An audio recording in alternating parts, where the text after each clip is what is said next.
Yo, what's going on, everybody? It is 1 p.m. here in Crystal Lake, Illinois. It means it's time for another live stream. Today is Monday, December 18th, 2023. We've got a different set location for today, and I got to tell you, it's a nice change of pace, but I kind of hate it. The main reason for the change is that we have something going on in the basement.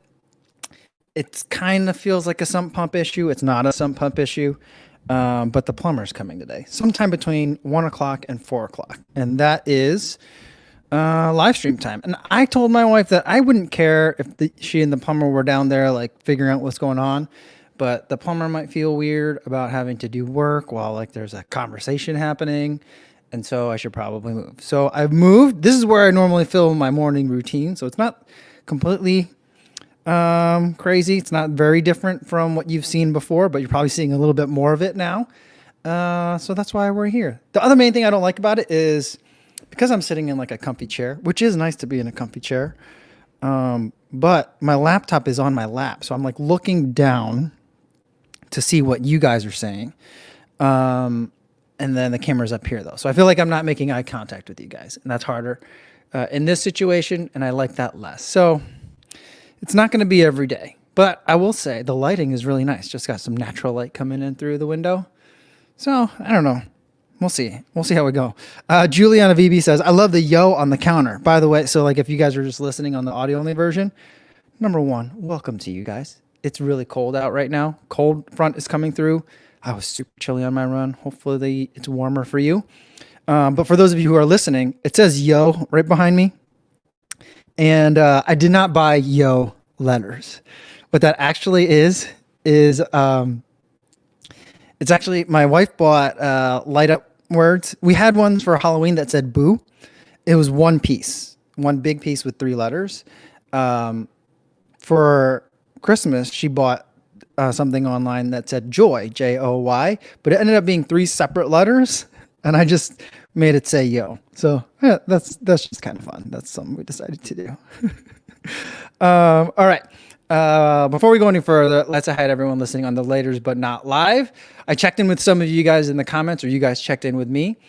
Most of you guys, as I suspected, are watching this later in the evening, but there are some of you who are watching it in the morning. So for you guys especially, good morning. Hope you're having a good day. All right. Got a lot of comments on the kitchen in here. That's pretty fun. Which one is that? Here we go. Lawrence Haas says the combination of the dark cabinets and the white countertop is great. Yeah, I'm a fan. Excuse me. Sorry about that. I should have used my mute button. I have a mute button. I just forget to use it whenever I cough into the microphone. But yeah, that's how the house came. But it is a combo that I like. The floors are kind of the same color as well in here. And yeah, Daniel Burton says, I like the cabinets. Cool color. Thanks. And let's see who else we got here. We got Duff Razak 7103 says, greetings from Italy. Buongiorno. Says, I didn't run for 1 year and I want to start again. I'm not sure whether I should get the Cumulus, Nova Blast, or GT2000. What do you recommend? Yeah, I think that it depends on what you're looking for in a running shoe. The Cumulus and the GT2000 are much more stable shoes. They're a little bit stiffer. They're not going to be as squishy. Some people really prefer that. I don't like that sensation as much. I like it to be a little bit more bouncy, more squish and movement in the foam. So if that's something that sounds interesting to you, for me, that's like a lighter and springier experience. If that's something that you want, then I'd say go with the Nova Blast. The Cumulus I think the Cumulus, at least these days, I feel like it's very similar to what the Brooks Ghost is trying to do. And so if you like the Brooks Ghost and what that's offering, the Cumulus is typically a good alternative. The GT2000 is a stability version of the Cumulus. Sometimes it's more similar than other years, but that's kind of a good way to think about it. Although personally, I feel like the Cumulus is kind of like a light stability model shoe. So that's kind of how I think of it. Like GT2000 might be the most stable, but also the most firm. Then it'd be Cumulus, then it'd be Nova Blast. So depending on what experience you're looking for, I think that unless there's a reason, maybe you've got weak ankles or something like that. Unless there's a reason why you can't run in it, I feel like the Nova Blast is the most fun. Eliza says, the 8x800s workout you did sounds terrible. Yeah, it was. I mean, and I have a lot of excuses for why that workout ended up being so bad. But just to preview something that should be hopefully a fun surprise for everyone. I'm going to tell you about it now. So I guess should I? It's not that big a surprise, but something that I'm going to be doing for most weeks lately I've been doing like a Monday, Thursday release if I can. This week I'm going to do a Monday, Wednesday, Friday, and Wednesday's video is going to be a conversation that I had with Sage Canaday. So like I mentioned in the reel I think that was this morning. No, was it this morning? Yeah, for this morning. It was the 8x800s, kind of like a Yasso 800 workout, just 8 of them rather than 10. And it was Sage's idea that I do it. It's something that I've been thinking about. I wasn't sure if I should go.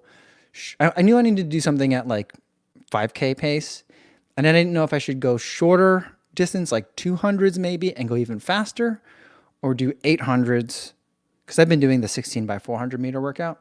Sage was like 8x800 is good for the half marathon prep. And we had a much longer conversation about a bunch of stuff too. So that'll be coming out Wednesday, but it was kind of his suggestion, as we're about 4 weeks away or less, from Houston. So putting the finishing touches, on the training block, but it was tough.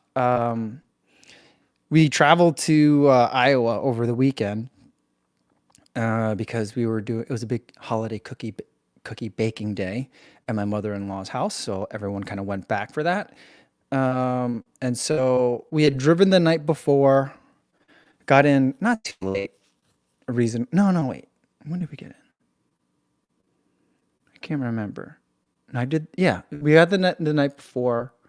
And then Sunday morning I did the workout, and, I don't know if it was the travel or not sleeping in my own bed, but I woke up feeling not great. So I was worried that I was getting sick again, even though I've just gotten over a cold. And that usually doesn't happen to me like that right away. But it was one of those weird things. I just don't think I slept great.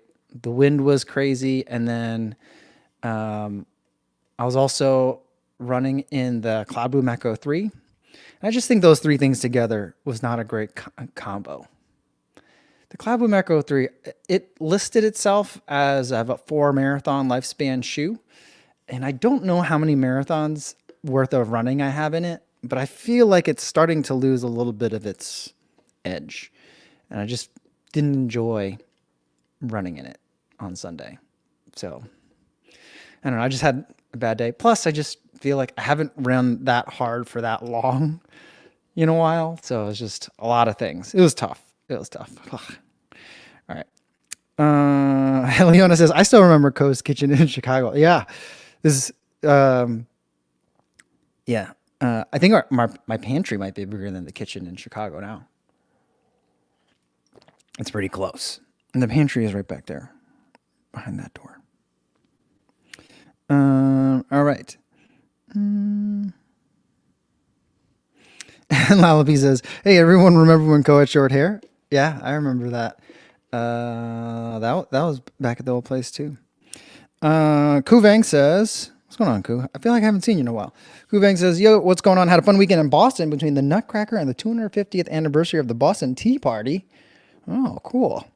He said, enjoyed the Daily Trainer video today. Yeah, that video dropped this morning. And I wasn't sure what shoes to put into that video. And I put a question out on Threads because I felt like mentally it's easier for me to kind of have a cutoff of like shoes that are before the running event and after the running event. Because the running event happens like usually like first weekend in December.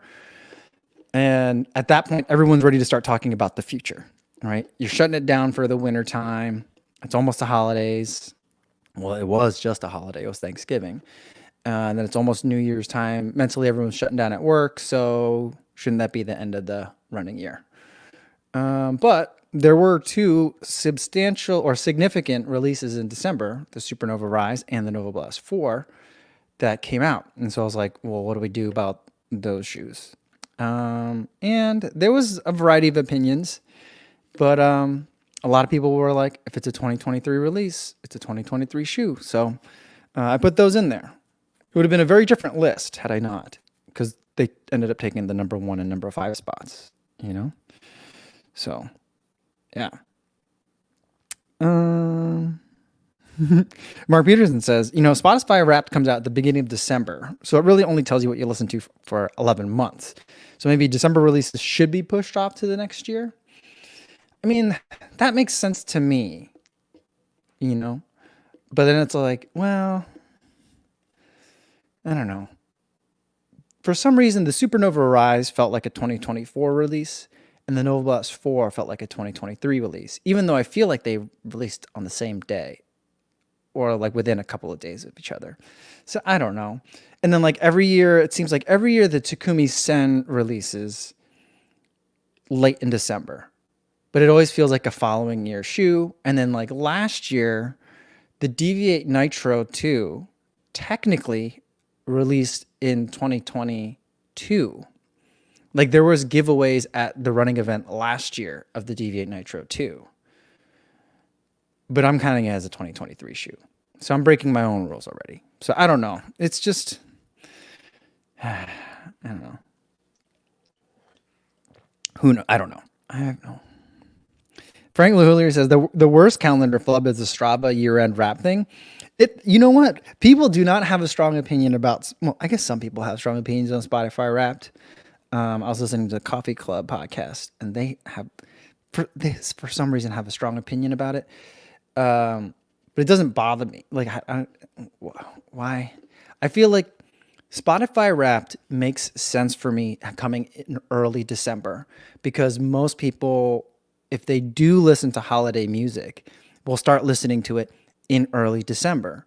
And that's going to skew what you're listening to because it doesn't really reflect your musical tastes if you've got a bunch of Christmas music suddenly in your playlist, right? So that makes sense to me. 11 months. But the Strava one, a lot of people have a strong opinion about it, especially because a lot of people do a lot of running in those last few weeks of the year. You know what I mean? I have not looked at my Strava year-end thing. And I don't know if does it calculate it again if you look at it later, or like when the email gets sent to you that this is available, is it already locked in? Because yesterday I crossed 3,000 miles on the year, which is the most I think I've ever run in a year. And if my Strava year-end wrap-up does not reflect 3,000 miles, I'm going to be mad. So we'll see what happens. And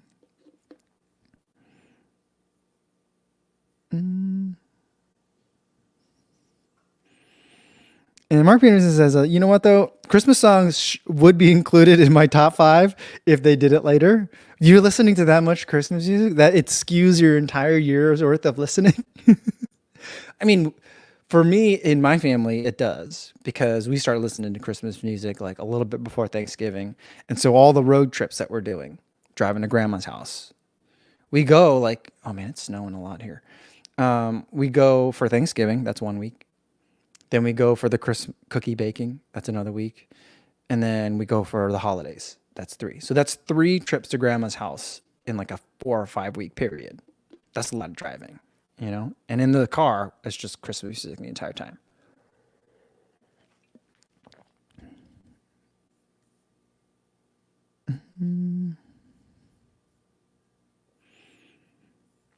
All right, where did I see something from?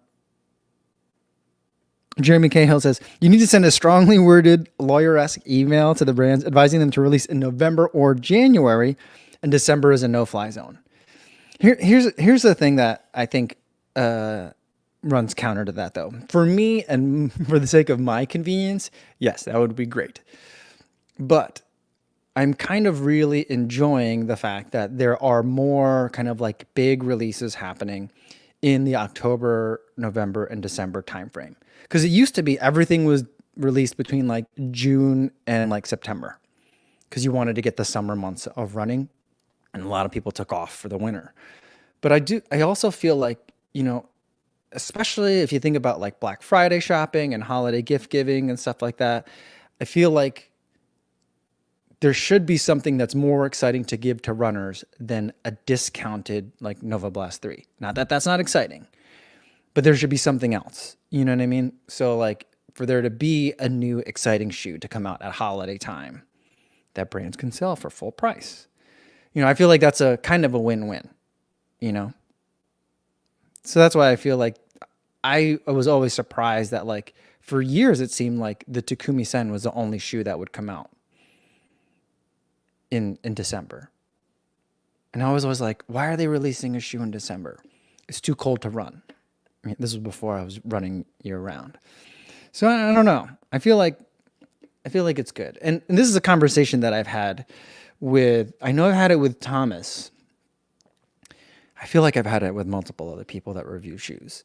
Is that it used to be like there was a very like, not a tight window, but it was like March, April through like September is when all the shoes came out. And then you kind of had some downtime and you had to figure out what videos to put out like over the winter. And now it just seems like that schedule is, I don't know if it's still lingering effects of supply chain disruptions or what, but it just does seem like there are major releases all throughout the year. Just think about like 2023, for example, in like January and February of 2023. I don't know if they came out then, but I was making videos about them then. There was like the Rocket X2, Clifton 9, and Endorphin Elite. Those were all like in the first 2 months of the year, wintertime, periods where you typically aren't releasing big like franchise shoes. And that's what happened this year, you know? And so that's nice because then it spreads out what otherwise would be kind of a quiet time. And it's kind of like movie releases too, right? You could try to be the summer blockbuster, but then you're going up against all the other summer blockbusters. But if you time it in between like blockbuster movie season, like in between summer blockbusters and like holiday movies, you know, you might be able to get an extra little pop because you're releasing in a relatively quieter time. I don't know. I don't know if the brands are thinking it through that closely or if it's just, we had all these shoes, this is when we can sell them, so we're selling them. I don't know.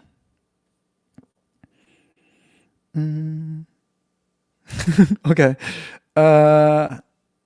Lalavi says like, what about the worst 5 shoes of 2023 and call it the Grinch's top 5? Yeah, you know, I think the people that made those shoes know what they did and they don't need to be called out. I don't like to give people a hard time for making bad shoes, you know. I don't know that I could say that there are 5 bad shoes this year. I mean, maybe there are, but I don't know that I tested them, you know? So, all right.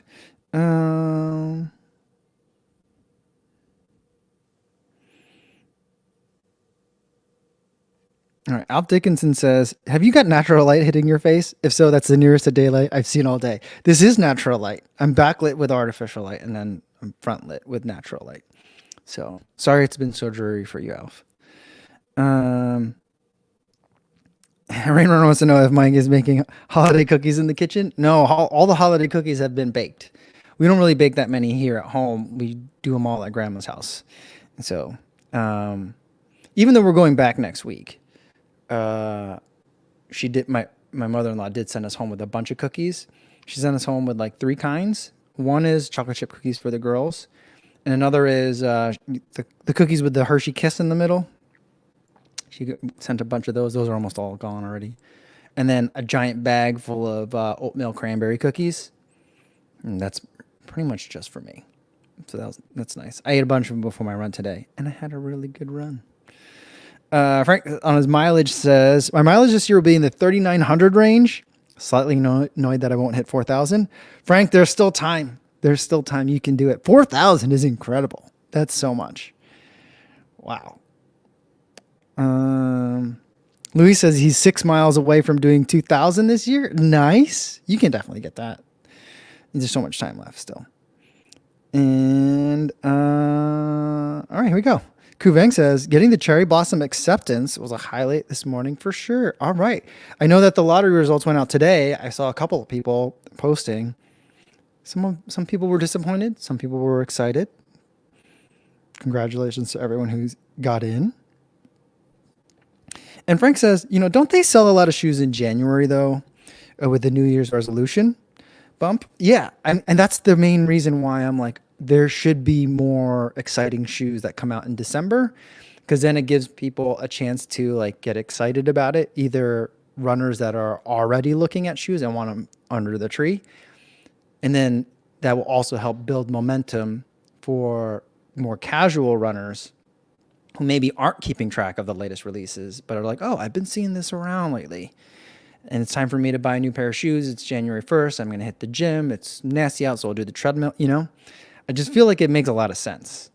And so it never made sense to me that there weren't big releases this time of year, but there are now.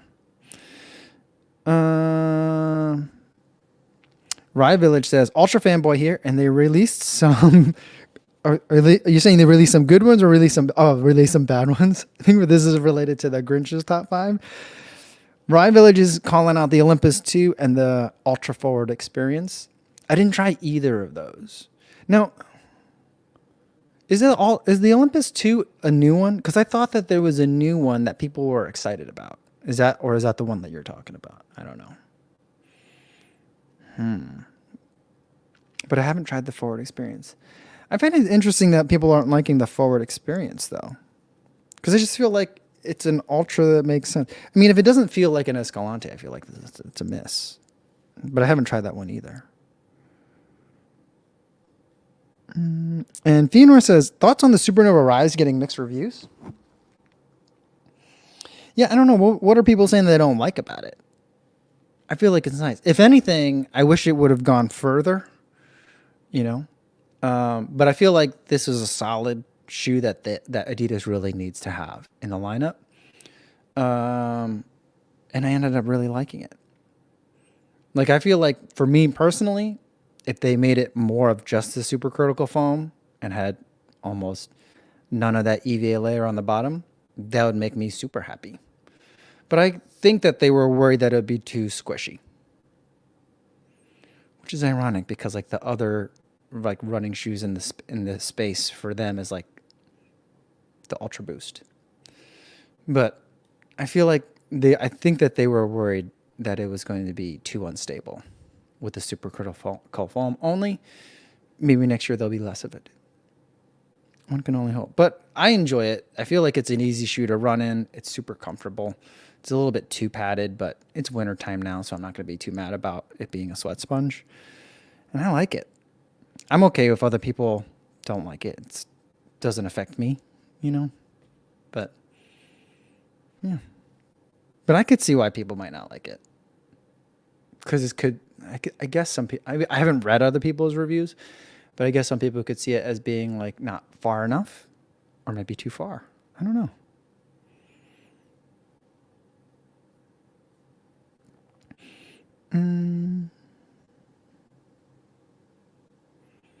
Paul Hoban says about shoe release schedules. He says, the problem is when new releases come out in February or March and your normal shoes are no longer available at the end of November. Oh yeah, that could be a problem too. But Paul, then I think that like that could be an instance where maybe you try and pick up, if you need something to hold you over for those 3 or 4 months, then you can get something that's like, all right, this is something a little bit different that I might normally not try. If it's on sale because it's kind of in the off season. So maybe I've never tried a Supernova Rise before. Well, the Supernova Rise is real. But like, for example, maybe I never tried a Clifton before. And maybe they're on sale now. Is the Clifton on sale now? I don't know. But, it could be a good time for experimenting.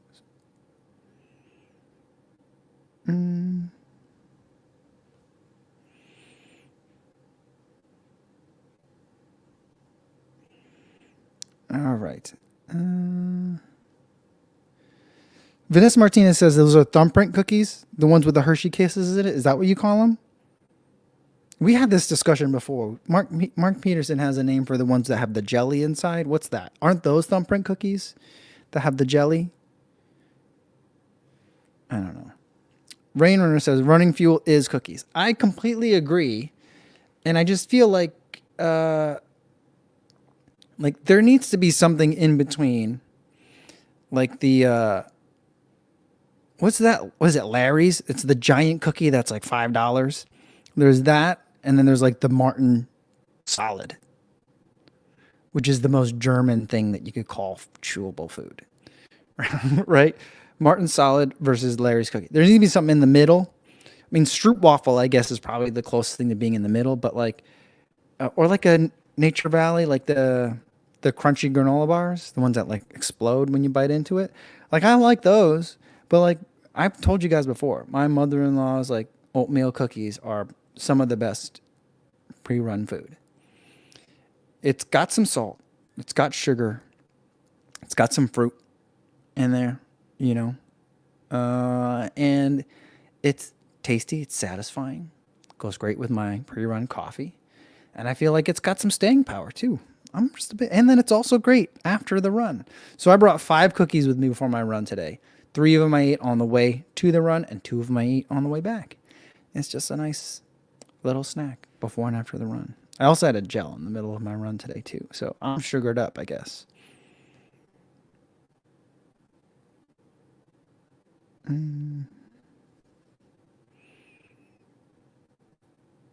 right. And where did it go here? Oh, Frank says about trying to hit 4,000 miles. He says, I don't have time to hit 4,000 miles because I'm tapering. Oh, that's a bummer. It's a bummer. Well, I guess I guess there's always next year. I don't know. It seems so daunting to be like, well, I'll do 4,000 miles next year. Wow. Yeah. Matt Byers on pace to hit 1,350 miles, and the previous best was 860 in 2014. Wow, that's incredible.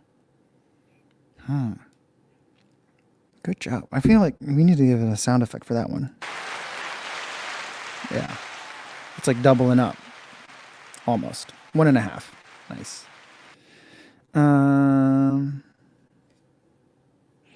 Hermrun says, do a video of top 5 worst Nike shoes of the years, but just do it for the the views. People would hate that. People would get very, very upset about that if I did that. Even if I were, and if I made that, I would be right on it, but people would be mad. That's why I get upset at this stage in my relationship, I guess, with certain brands. It is tough for me when I don't like a Nike shoe. It's just easier for me when it's excellent, because then I could just say it's excellent, but I don't want to review it, you know? But then if I have to critique it, everyone's like, oh, it's because he's biased and all that stuff. Eric Fensky says, I'm more excited about the 170,000 feet of elevation I got for the year than the mileage. As a flight landed from Ohio, that is quite an accomplishment. That's really good, Eric. Congratulations on that one. I think mine is, and I think I've had more elevation gain than I've ever had in a year. I'm at like 120. And I feel like that sounds like a lot. But then again, I don't really know what a lot is, but I know what I ran this year, and that was a lot. So for you to hit 170 in flat parts of Ohio, that is a lot. Congratulations. Oh, and by the way, we got to go back and talk about Herm runs for a quick second.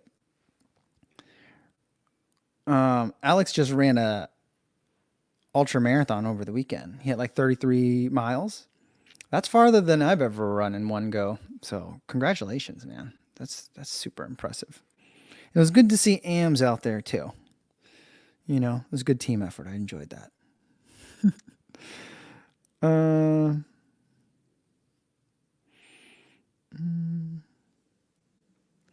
Eric says, any advice for running as a new parent? My wife and I are expecting our first child in January. I'm signed up for Grandma's half marathon, but I'm not sure how much to get my hopes up for it. Yeah, I will say, well, congratulations. We have a daughter that was born around the same time.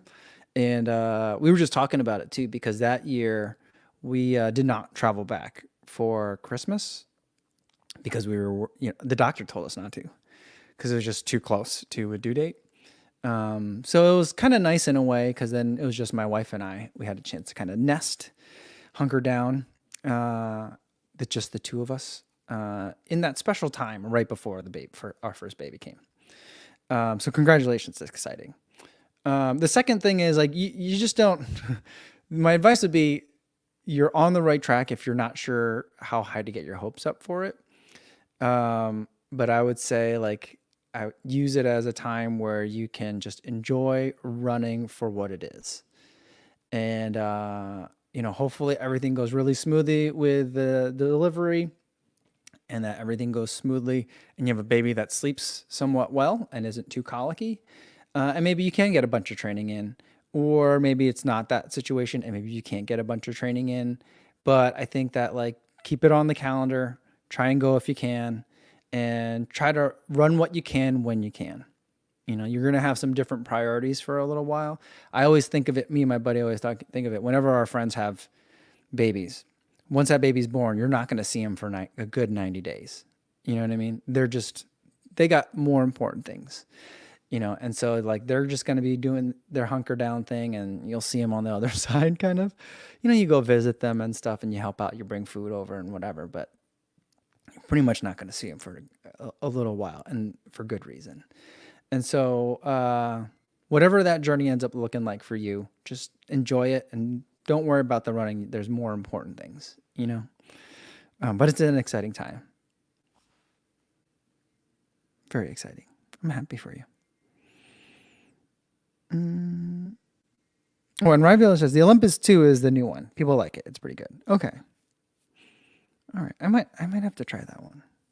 I was super excited for the first Olympus, and then I heard so many bad reviews about it first that I was like, maybe I'll steer clear.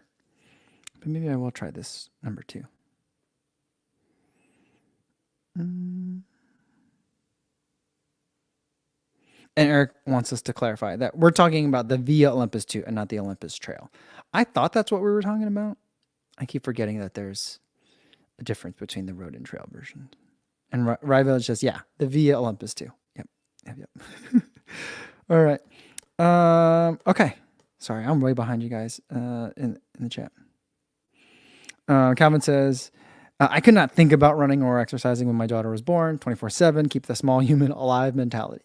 Yeah, for sure. But also, don't forget to you know what I mean. Like, take care of yourself too. So if you need to get out there, don't feel guilty about getting out there for a run too.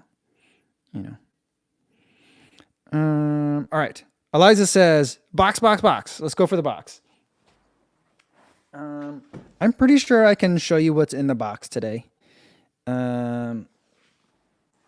It came, as long as it's what I think it is, I will open it for you guys. If it ends up being a different shoe than what I think is in here, I might have to hold it back. But this package came straight from Herzogenaurach itself. So directly from Adidas HQ.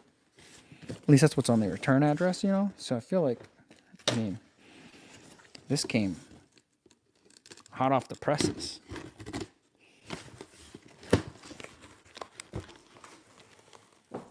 See, this is the thing about this new setup too. It's just I'm not really set up for doing an unboxing here.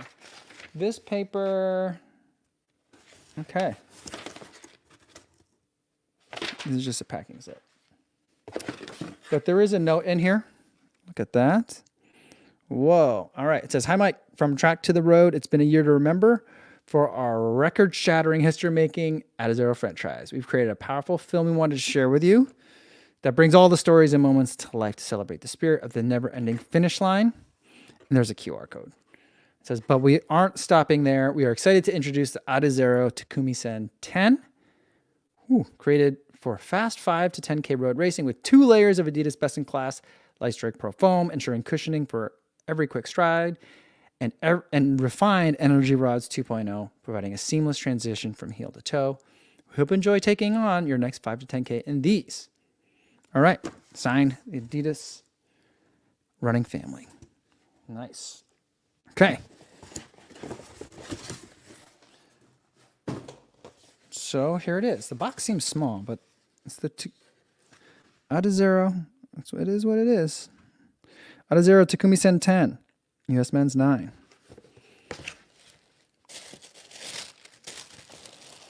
And here we go. Ooh. Look at that. Now, there's paper in here. But it feels very light. It feels more streamlined than the last one. Last year seemed a little bit, very mathy, but this one still has that math type feel to it. But in hand, here's the thing. In hand, it feels lighter than last year. Maybe it's just better balanced. I don't know. But I do know, I've had a chance to look at some of the specs ahead of time. And I do know that it's actually like 0.2 ounces heavier. And the main reason for that, they say, and I had a chance to, I told you about this. I had a chance to interview the global product line manager for Takumi Sen. He said that the reason for that is I think the main reason is the different energy rods that are in here. So last year, it was like a shank of a carbon plate and then the metatarsal rods, right? This year, they're putting in something that looks very much like the energy rods that are in the Adios Pro Evo 1. And so it's actually it's thicker, and the energy rods are thicker throughout, and you have a difference in weight. I think that's where it's coming from. It looks like there might be more rubber on here too. I think this rubber looks very different. Like right on here, it's just like a very different design. It looks like it's less long up front, because you know how like the Adidas racers have been a little bit long for a while. So it seems more rounded in the forefoot and less overall long. But I'm excited for a fresh pair. I've been trying to get to 100 miles in the last one before the new one came, but now that the new one's here, I don't think the old one's going to get a lot of use. But we'll see. We'll see. We'll put some miles in this one for sure. I'm excited for it. My understanding is the yellow part is Continental rubber, the part that you really need a lot of grip. And then the black part is actually not Continental rubber. I don't know if that's always been the case, but that's what they told me. So here it is. Takumi Sen version 10. Now, I've also seen... Do you guys follow Running Shoes World on Instagram? You got to follow Running Shoes World on Instagram. Super nice guy. I've had the chance to meet him, I think, a couple times now. But he lives in Herzog, or he lives in Nuremberg, I believe, which is the nearest city to Herzogenaurach. But he just put on Instagram a pair of blacked out Takumi Sen 10s. Now that is a beautiful shoe. It's all black with the color accents are gray. It's just perfect. It's absolutely perfect. All right. Questions. Cyricus wants to know, is it breathable? Yes, it's very breathable. Yeah, I mean, like, the whole thing is very breathable. There have been some adjustments that they made in terms of the internal structures they've talked about. So you could see here, like, on the inside, see how there's, like, it looks like there's something behind it with some dots in it. That is part of the internal structure of the shoe. And there is a little bit on this outer part right here on the toe. But aside from that, everything else that you see is pretty much see-through, strong but flexible, and very, very breathable. Let's see, another question. Someone had a question about the... Oh, yeah. Lalapi says, are the Takumi better than the Streakflies? I'd say absolutely. The Streakfly, to me... it does not feel like a racing shoe at all.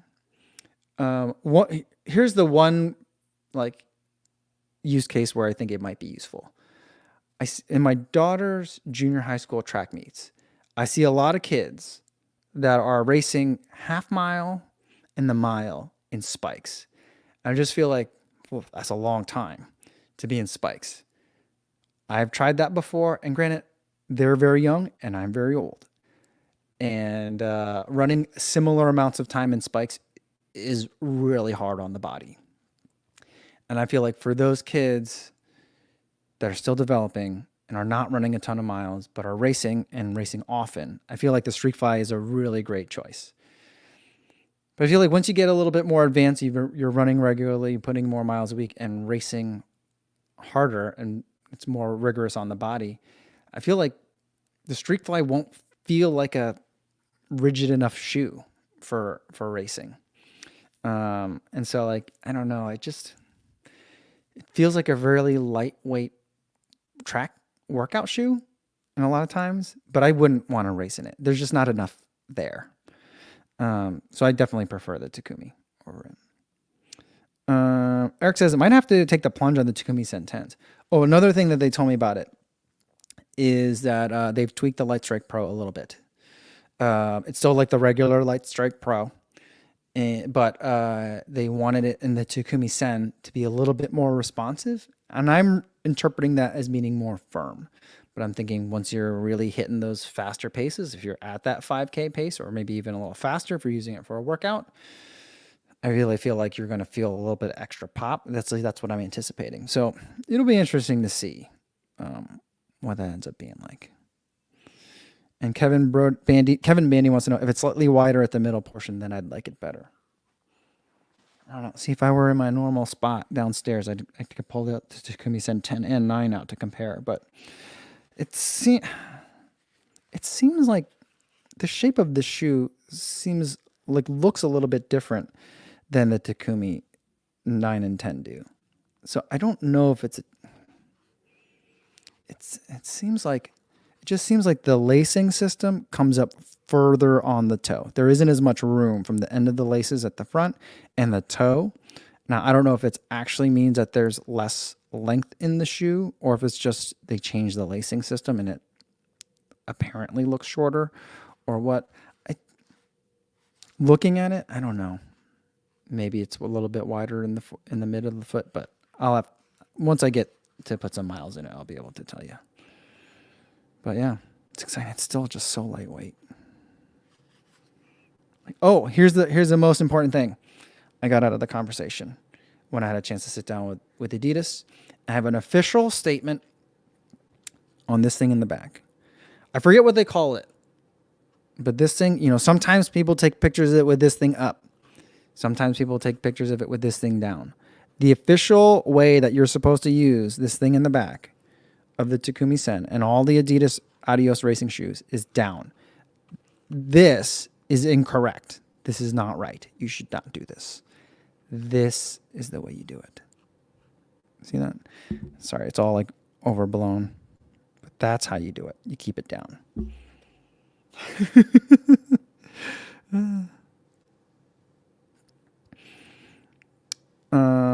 And Kurt says, I agree with Calvin Hong, who says that the Takumi is the absolute best workout shoe. I just have so much fun with it. Yeah, it's really a lot of fun. TT Lee says, I'm late. What shoe is this? It is the Takumi Sen 10. I don't know when the release date is on this, and I'm hoping it's not still under embargo. But I've been seeing images of it from reviewers, so I think to the extent that I've talked about it now I think I'll be in the clear. I don't know.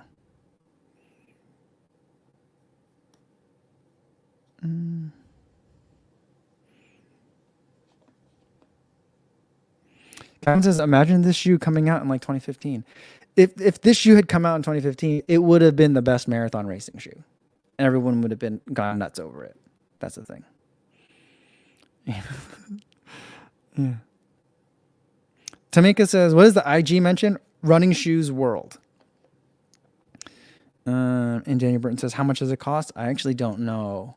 Last year, the Takumi Sen 9 retailed at $180. I don't know about the Takumi Sen 10. It's not already out yet, is it? I feel like it might even be. Adidas will do that with the Takumi every once in a while. Just kind of just like secretly just put it on sale.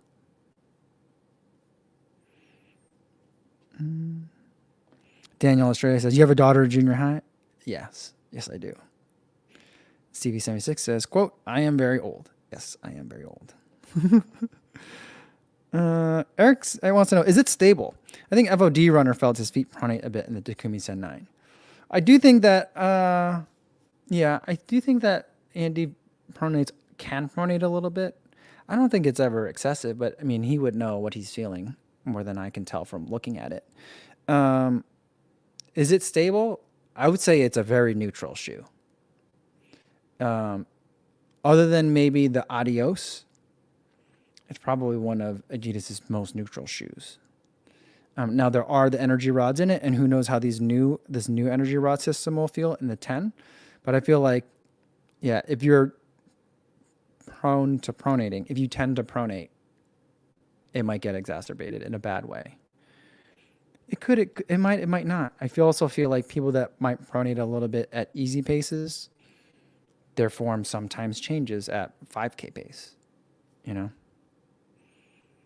But that's interesting. I didn't know that that's what Andy thought about it.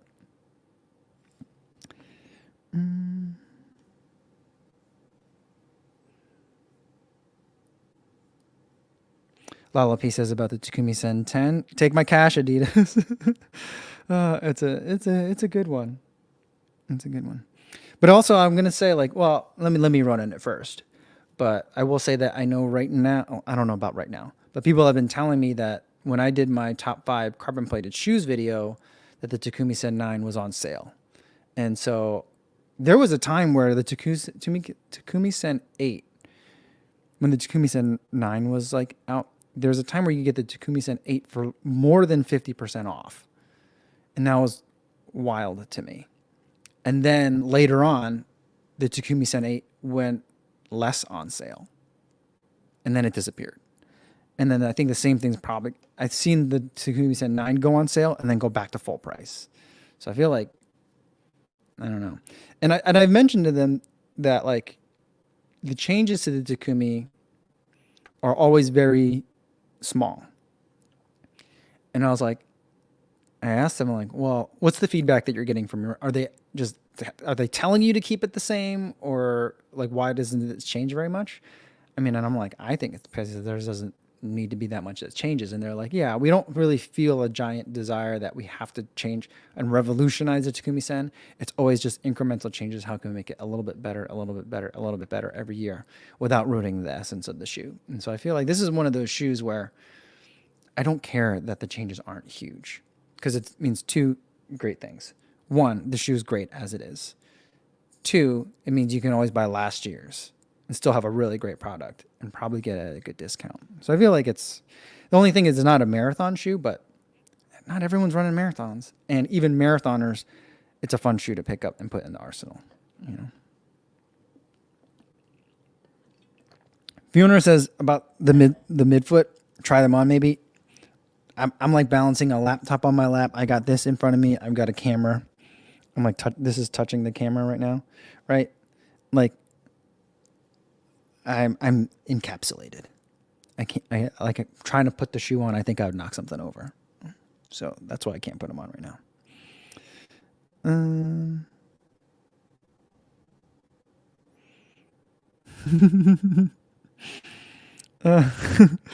Andrew Scott says we need the actual German word for it. No, it wasn't a German word. The person that I interviewed was not a German, or maybe his English is just perfect.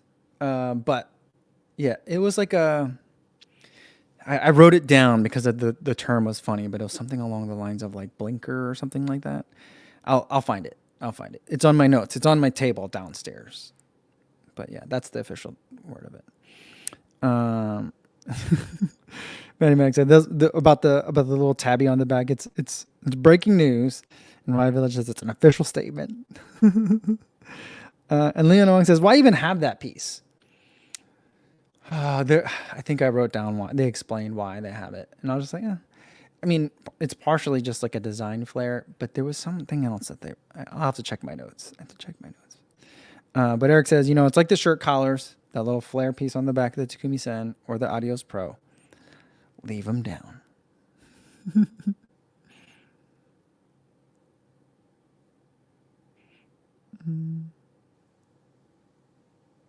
All right, Kurt's reporting the Takumi Sen 9 in size 12 and 12 and a half and 13. See, maybe those are the only sizes left.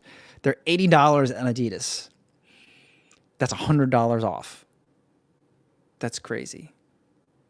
That is that's what's that, 60% off? amazing. But you got to be 12, 12 and a half, or 13. I wonder if you can find them, and I wonder if maybe some of the other retailers have them too. I don't know.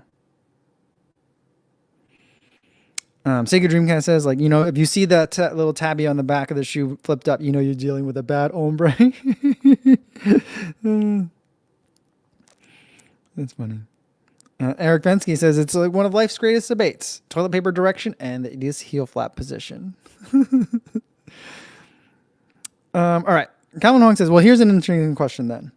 Takumi Sen 8, 9, or 10, or Cloudboom Echo 3? They seem similar in my mind, apart from the huge difference in price.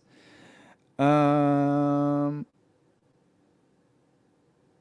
think in my review I said that I'm not sure I could take the Cloudboom Echo 3 for a marathon distance as it is right now. After yesterday's workout, I'm pretty sure of that. Maybe I could straight out of the box, but I feel like I already feel a degradation in or extra compression in the foam. I'll take the Takumi Sen. I'd feel better in my chances than the Takumi Sen. The Takumi Sen also fits me a lot better than the Cloudboom Echo 3 does. Even though I feel like for a lot of people probably would see them as equivalent. I don't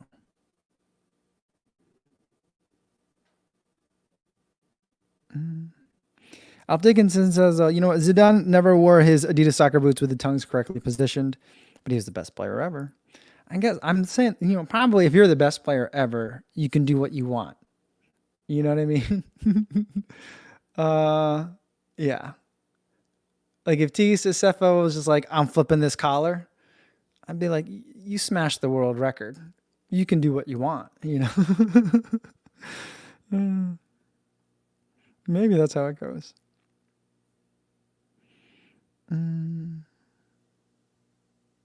Kevin says, I know the Cloudboom Echo 3 has slightly more stack, but it seems like a lower stack marathon racer, and Frank has been able to take the Takumi Sen the marathon distance. Yeah, I just like the Takumi Sen a lot, and I think the Cloudboom Echo 3 is maybe if you're a more efficient or a powerful runner, probably more a powerful runner. I'm just not getting a lot back from the foam, I feel like. Maybe I'm just a little salty because I had a bad workout I've been yesterday. Maybe it's too close, but yeah, I think I'd take it. What's interesting is the product line manager that I talked to said that he's taken it up to a half a marathon. He didn't think he would take it for a marathon, probably because then he'd hop in a pair of Evo 1s or Adidas Pros, but yeah, and I was like, yeah, I think I could do a half marathon in it. I think I could probably take it for a marathon too. I think it would depend. If it were really hilly, I think that would be hard because then you're like hitting your heel a bunch and stuff like that. But if it were flat, maybe.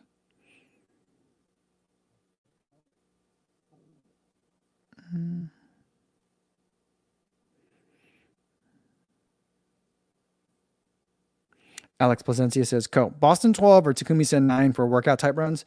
Takumi Sen 9 easy. I don't like the Boston 9 for our workouts. I've done mile repeats in it, and it was okay, but it just felt like I was doing mile repeats in a daily trainer. If I do daily training runs, easy runs in the Boston 12, I find the shoe to be rather agreeable. It feels a little heavy, but agreeable. But I know it's supposed to be a workout shoe. It doesn't feel like a workout shoe, not version 12, in my mind.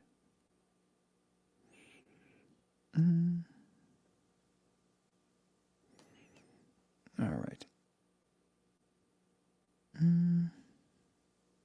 Video says, could a world-class elite runner run sub 204 in the Takumi Sen? I bet they did it in the old Thin Adios. I bet, because they did it in the old Thin Adios. I think so too. And for example, like, Helen Obiri ran in the Cloudboom Echoes. Like, I feel like if she were an Adidas athlete, she for sure could take the Takumi Sen, the marathon distance, and run really well in it. If we're still, just to compare those two shoes, because I feel like on paper, are the specs pretty similar?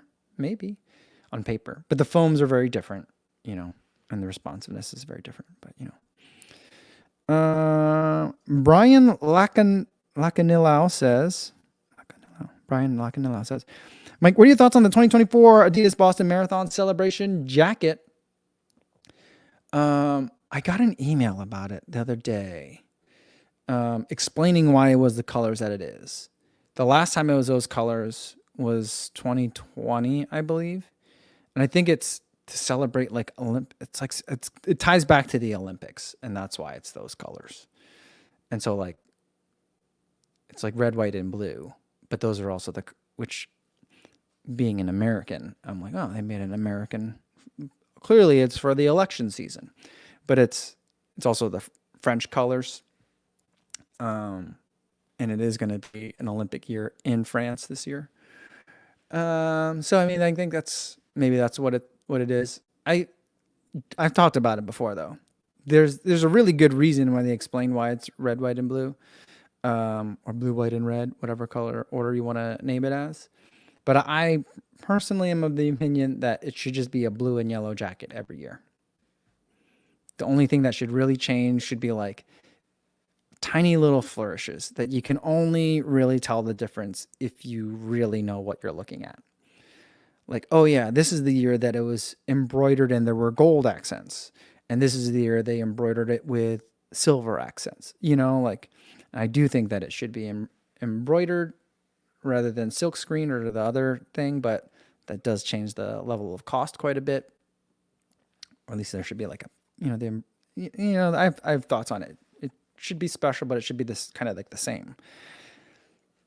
The one that I have is like that light blue. What is that, light blue? Was that last year? That's the one I have.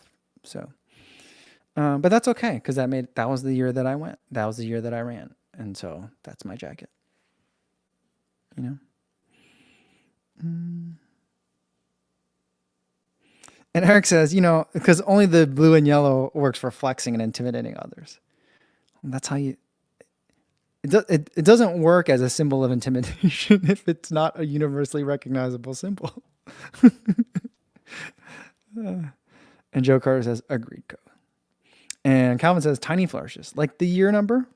I just feel like there are other detail design elements that like you could really take with it. Like think of it like how in many ways, like if you look at something like Louis Vuitton, it's very restrictive in terms of like their design and brand rules. And yet they find ways within those really tight constrictions to have an immense amount of creativity. And I feel like that's something, I feel like an analogous kind of discipline should be applied to the celebration jacket. But, that's just me.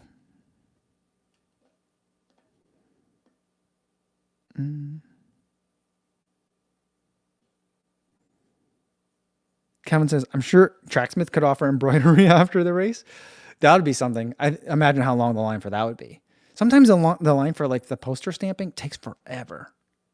And I'm just like, you guys just ran a marathon and you're going to stand in line waiting for poster stamps? I get it. But it seems like there's a lot of other things I want to do. And if it was like, we'll embroider your jacket, that's a lot. Plus, I don't know. I feel like you could also probably have that done. I've seen people that have it done, and I've seen people that had it done on their jackets when I was in Boston this year. And they took a jacket and then like embroidered the year of all the years that they've run. That was impressive because some people had like 20 different years on there.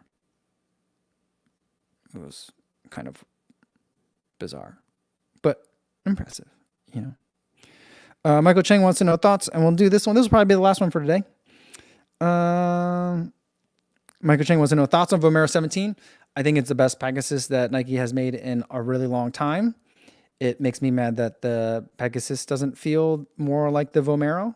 And I think it's a really fantastic shoe. I think it could use updating. Like, it doesn't need to have such a full rubber coverage of an outsole. I just don't think that's necessary. It adds a lot of weight. I feel like it's a security blanket. It looks like it's more durable than it is, but like you could cut a lot of weight, save a lot of weight, maintain an equivalent amount of traction. And the shoe, as far as the first thing that's going to go is the foams in terms of durability. So like you're going to have the same lifespan anyway. But it's always been kind of like a plush comfort cruiser. it's always kind of wanted to be the max cushion shoe. It never was a max cushion shoe. And it kind of stays that way. But like the Vomero 15/16, the United States didn't get the 15. But we did get the 16. I feel like was probably maybe a little bit better. But I'm glad that they're going back to like Cushlon. Because Cushlon was a lot of fun. I enjoyed Cushlon. It worked out really well. So yeah, it makes me excited because I feel like that is a good example of ZoomX. Whereas I feel like other examples of ZoomX are very different than kind of what we originally found as ZoomX. And so it bodes well, I think, for future Nike daily trainers, that the Vomero 17 is so good. So I do like it quite a bit. And Martha's saying, what's it? Oh, the last jackets last year. What was the color on the jacket last year? She said it was. I thought it was like purple, but Martha says it was stone gray. And are we discussing color blindness again? I guess we are. We're back. We're back. Okay. All right. I think that's going to be a good place to leave it for today. We're running a little bit long.